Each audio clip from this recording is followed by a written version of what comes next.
حضرت ابو رافع کا مکمل واقعہ دشمن رسول کا انجام۔ ابو رافع کا اصل نام سلام بن ابی الحقیق تھا اور وہ ایک یہودی سردار تھا۔ وہ خیبر میں رہتا تھا اور مسلمانوں کا بدترین دشمن تھا۔ اس نے غزو احزاب خندق کے موقع پر قبائل عرب کو مسلمانوں کے خلاف اکسانے میں بھرپور کردار ادا کیا تھا۔ وہ نہ صرف زبانی طور پر مسلمانوں کی مخالفت کرتا بلکہ عملی طور پر بھی ان کے خلاف سازشوں میں شریک رہتا تھا۔ ابو رافع کی سازشیں اس نے قبائل کو اسلام اور رسول اللہ کے خلاف بھڑکایا، مسلمانوں کے خلاف مالی مدد اور اسلحہ فراہم کیا، مدینہ کے امن کو خطرے میں ڈال دیا تھا۔ ان تمام خطرات کے پیش نظر رسول اللہ نے اس کو ختم کرنے کا فیصلہ فرمایا تاکہ مسلمانوں کو اس کے شر سے نجات حاصل ہو۔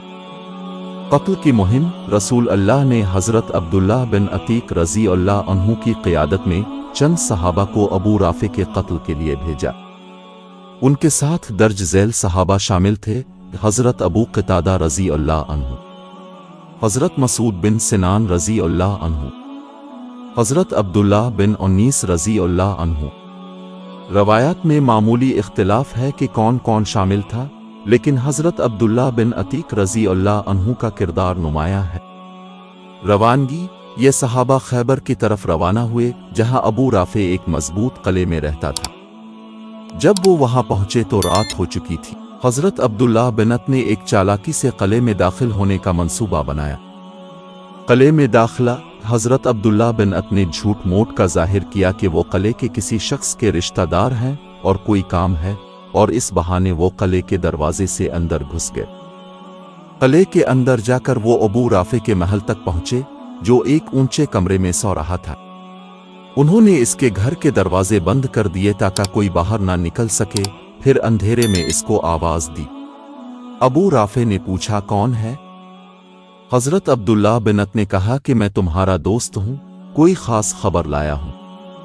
جب وہ قریب آیا تو انہوں نے تلوار سے اس پر وار کیا۔ کئی واروں کے بعد وہ قتل ہو گیا۔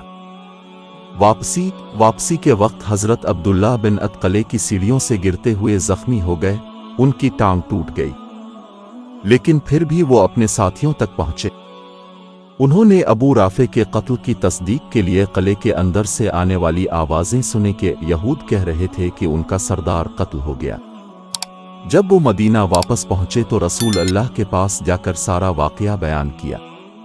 اپنے ان کی ٹوٹی ہوئی ٹانگ پر اپنا دست مبارک پھیرا اور وہ فوراً شفا یاب ہو گئے۔ نتیجہ یوں ابو رافع، جو رسول اللہ اور اسلام کا دشمن تھا، اپنے انجام کو پہنچا۔ یہ واقعہ ثابت کرتا ہے کہ اسلام دشمنوں کی ہر اس سازش کا مقابلہ کرتا ہے جو امن و انصاف کے خلاف ہو۔ ماخذ: صحیح بخاری، حدیث نمبر 4039۔ سیرت ابن ہشام، البدایہ والنہایہ از ابن کثیر، سیر اعلام النبلا از الزابی۔ اگر آپ چاہتے ہیں تو اس واقعہ پر مبنی ایک جذباتی یا ڈرامائی انداز میں کہانی بھی لکھ سکتا ہوں۔